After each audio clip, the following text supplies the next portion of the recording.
Now we will discuss about socialism. Socialism वो economy है जो फीचर्स के एतबार से कैपिटलिज्म से बिल्कुल मुख्तलिफ है। इस सिस्टम में सारे फैक्टर्स ऑफ प्रोडक्शन या सारे मीन्स ऑफ प्रोडक्शन को गवर्नमेंट ओन करती है।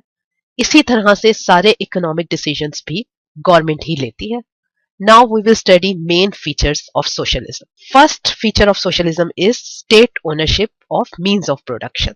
सोशलिज्म में प्राइवेट ओनरशिप बिल्कुल नहीं होती, rather state owns all the means of production, यानी तमाम लैंड, नेचुरल रिसोर्सेज, ट्रांसपोर्टेशन और कम्युनिकेशन फैसिलिटीज, बैंकिंग सिस्टम और तमाम इंडस्ट्रीज वगैरह गवर्नमेंट ओन करती है।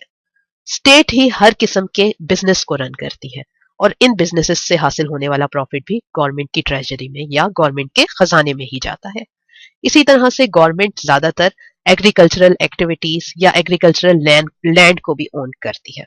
हाउएवर कुछ कलेक्टिव फार्म्स जो कि स्टेट ओन्ड नहीं होते, गवर्नमेंट इनको भी स्टैब्लिश करती है। In socialism there is no private enterprise, क्योंकि सोशलिज्म में सारे मीन्स ऑफ प्रोडक्शन को गवर्नमेंट ही ओन करती है, इसलिए कोई भी बिजनेस प्राइवेटली या इंडिविजुअली रन नहीं हो रहा होता। इंडिविजुअल सिर्फ एज अ वर्कर या एज अ लेबरर काम करते हैं और गवर्नमेंट उन्हें उनके काम का रिवॉर्ड या इनकम या वेजेस देती है। In socialism there is central economic planning. Government एक सेंट्रल प्लानिंग बोर्ड को एस्टेब्लिश करती है जो कि तमाम इकोनॉमिक प्रॉब्लम्स को सॉल्व करता है। यानी ये प्लानिंग बोर्ड हमें ये बताता है कि what to produce and in what quantities goods and services are produced. इसके अलावा यही प्लानिंग बोर्ड ये भी डिसाइड करता है कि कौन कौन सी टेक्निक्स ऑफ प्रोडक्शन को अडॉप्ट किया जाए, यूटिलाइजेशन ऑफ रिसोर्सेज कैसे हो।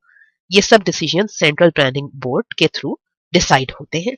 इन socialism there is less inequalities in distribution of income. Socialism में चूंकि तमाम इंडिविजुअल्स को वेजेस मिल रहे होते हैं और सारे बिजनेसेस गवर्नमेंट ओन कर रही होती है, इसलिए सोसाइटी में इनकम इनइक्वालिटीज बहुत कम होती हैं।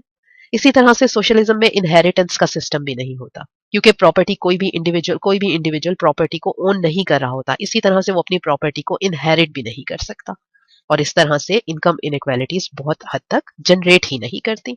N other feature of pure socialism is equality of opportunity. Pure socialism में गवर्नमेंट एजुकेशन और हेल्थ फैसिलिटीज तमाम इंडिविजुअल को फ्री प्रोवाइड करती है। इसलिए ये क्लेम किया जा सकता है कि सोशलिज्म में तमाम इंडिविजुअल्स के पास एजुकेशन और ट्रेनिंग को एक्वायर करने के लिए इक्वल अपॉर्चुनिटीज होती हैं। An other distinct feature of socialism is social welfare and social security. In socialism, doing good to people or welfare of people is the motivational force. Socialism में free medical facilities provide की जाती हैं, इसके अलावा free educational facilities लोगों को provide की जाती हैं और दूसरी वेलफेयर सर्विसेज वगैरह भी प्रोवाइड की जाती हैं। इसलिए ये कहा जा सकता है कि socialism promotes social welfare of people. An other distinct feature of socialism is that it promotes social welfare and social security to the people. In socialism, doing good to people or welfare of people is the motivational force. Socialism में free medical facilities provide की जाती हैं, इसी तरह से individuals of economy को free education provide की जाती है और दूसरी वेलफेयर सर्विसेज वगैरह भी प्रोवाइड की जाती हैं। इसलिए ये कहा जा सकता है कि socialism promotes social welfare of society. An other feature of socialism is that it promotes classless society. जैसा कि हमने पढ़ा है कि सोशलिज्म में मीन्स ऑफ प्रोडक्शन गवर्नमेंट के कंट्रोल में होते हैं और इंडिविजुअल सिर्फ एज अ लेबरर काम कर रहे होते हैं और उन्हें उनके काम के वेजेस मिल रहे होते हैं। इसलिए सोशलिस्ट इकोनॉमी में अमीर और गरीब का फर्क खत्म हो जाता है। इसलिए हम ये कह सकते हैं कि सोशलिस्ट इकोनॉमी क्लासलेस सोसाइटी को प्रमोट करती है। Now we will discuss the role of market mechanism और price system in socialism. Market mechanism या price system socialism में बहुत limited role play करता है, क्योंकि वो conditions जो price mechanism के लिए जरूरी होती हैं वो socialist economy में hold नहीं करती। वो conditions सिर्फ capitalistic economy में ही hold करती हैं। Now we will discuss one by one how basic economic problems are solved in socialist economy. First of all, what to produce. Socialist economy में चूंकि सारे means of production government decide करती है, इसलिए government एक central planning board को establish कर देती है जो ये डिसाइड करता है कि इकोनॉमी में क्या क्या प्रोड्यूस करना है और कितनी क्वांटिटी में प्रोड्यूस करना है। सेंट्रल प्लानिंग बोर्ड ही ये डिसाइड करता है कि कंज्यूमर से गुड्स एंड सर्विसेज की क्या क्या प्राइसेस चार्ज की जाएं। आमतौर पर प्राइसेस इस तरह से डिसाइड की जाती हैं कि वो किसी गुड की एवरेज कॉस्ट को कवर कर रही हो और प्रोड्यूसर्स को थोड़ी अमाउंट में प्रॉफिट भी गेन हो रहा हो। इस तरह से ये कहा जा सकता है कि सोशलिस्ट इकोनॉमी में प्लानिंग बोर्ड कंज्यूमर्स की प्रेफरेंसेस को देखता है, लेकिन इस सिस्टम में कंज्यूमर्स सिर्फ वही गुड परचेज कर सकते हैं जो कि सेंट्रल प्लानिंग बोर्ड की तरफ से इन्हें ऑफर की जाती है। The decision regarding how to produce और what techniques of production should be used is also made by the Central Planning Board. Central Planning Boards factories को दो इंस्ट्रक्शंस प्रोवाइड करता है। एक ये कि वो अपनी प्रोडक्ट को ऐसे प्रोड्यूस करें कि average cost of production minimum हो जाए।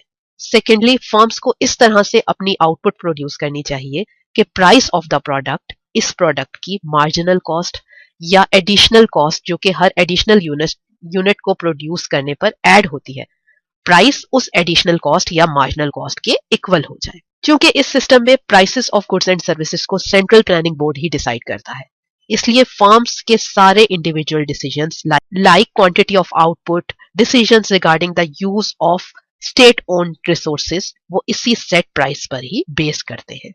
इसी तरह अगर मार्केट में किसी गुड की डिमांड और सप्लाई आपस में मैच नहीं कर रही होती तो सेंट्रल प्लानिंग बोर्ड इन्हें फौरन चेंज कर देता है।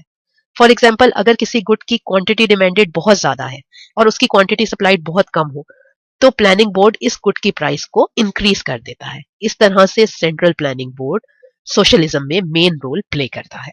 Central planning board also decides for whom the goods and services should be produced.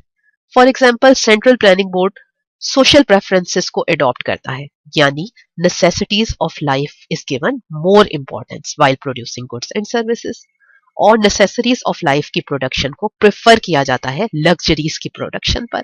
इसी तरह से वो गुड्स जो नेसेसिटीज ऑफ लाइफ कंसिडर की जाती हैं उनकी प्राइस कम होती है, जबकि लग्जेरियस गुड्स ज्यादा प्राइस पर सेल की जाती है। इस सिस्टम में चूंकि मीन्स ऑफ प्रोडक्शन या फैक्टर ऑफ प्रोडक्शन स्टेट के हाथ में होते हैं, इसलिए स्टेट या गवर्नमेंट ही ये डिसाइड करती है कि गुड्स की प्रोडक्शन में कौन कौन से फैक्टर्स ऑफ प्रोडक्शन यूज होने चाहिए, और central board available factors of production के लिहाज से अपनी टेक्निक्स ऑफ प्रोडक्शन भी डिसाइड करता है।